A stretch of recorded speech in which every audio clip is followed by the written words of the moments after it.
Hey guys, how's it going? This is the Bald Metal Nerd coming at you with another video. And in this one, it's going to be a fairly quick one. I'm just going to review the upcoming, very soon to be Accept album called The Rise of Chaos. Now let me just preface this by saying I am a very big Accept fan, and I am an absolutely huge fan of the Mark Tornillo era of the band, or the modern era of the band, if you were. It's just almost like they've been kind of better than ever, which I know is a bit of heresy, because usually bands that had an epic career broke up, come back with a different vocalist, usually don't fare so well. But I think Accept is just kicking ass. So anyway, does this continue with the new album, The Rise of Chaos? Let's find out. Uh, and also, you're going to see me looking over this direction a whole bunch. I'm basically going to be reviewing the notes that I made while I was listening to the album. So that's why I'll be looking that way. Anyway, it starts off with Die by the Sword, which is a great, catchy, kind of mid-paced rocker opening style song. After that, we got Hole in the Head, which is a good, catchy tune with a variety of tempos and some really good guitar solos in it. After that, we've got The Rise of Chaos, the title track. Now, I previously reviewed this in another video, and honestly, what I think of that, it's a great, heavy, grinding style song with a really nice bass line and soaring vocals. Absolute knockout track.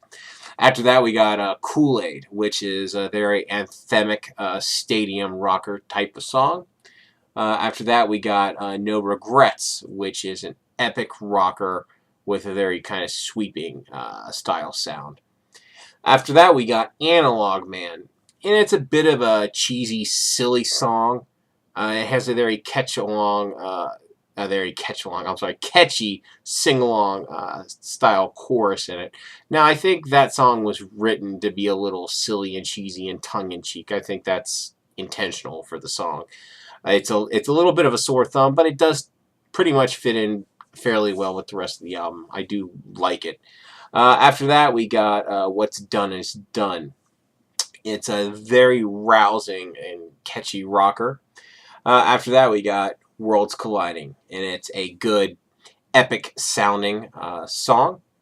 After that, we got Carry the Weight, which is a bit of an average song with a pretty good variety of tempos on it. And then after that, finishes off with Race to Extinction, which is a good, epic closer.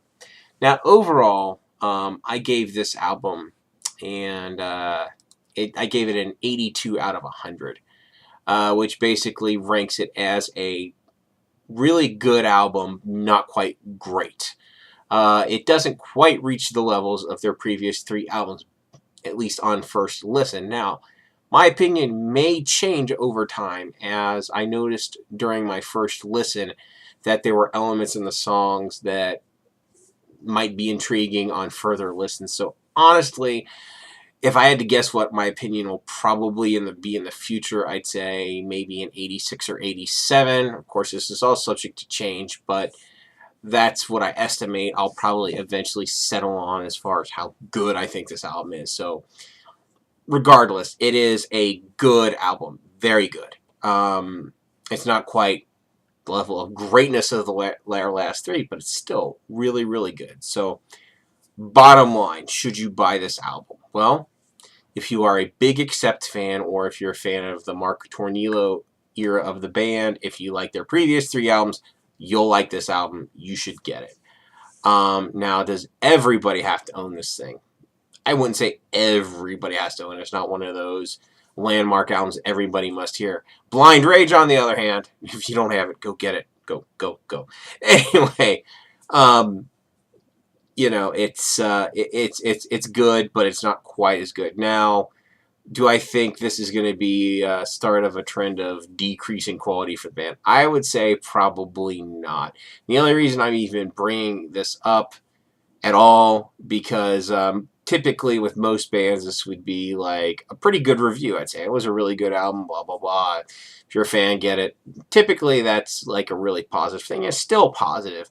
You know, the only reason I'm even bringing anything else up is because of just how good their previous 3 albums were. They were such a ridiculously high watermark that even a tiny dip, and this is a tiny dip, by the way, because I don't know, I might rate Blind Rage as a perfect 100 album, and then like their previous 2 is maybe like, you know, in the mid 90s or something. Incredibly fucking great albums, you know. So it's not it's not like it fell off a cliff, you know. And I'm sure that their next album will probably be, you know, even better. So yeah, it's just they set a ridiculously high standard with their previous album, so I'm kind of holding to that a little bit. Anyway, that's pretty much it. I'd really like to hear in the comments below what you guys thought of this. And as always, if you like this, thumbs up. If you hate this, thumbs down. Share, subscribe, all that fun stuff. Thank you so much for watching. I'll catch you guys next time.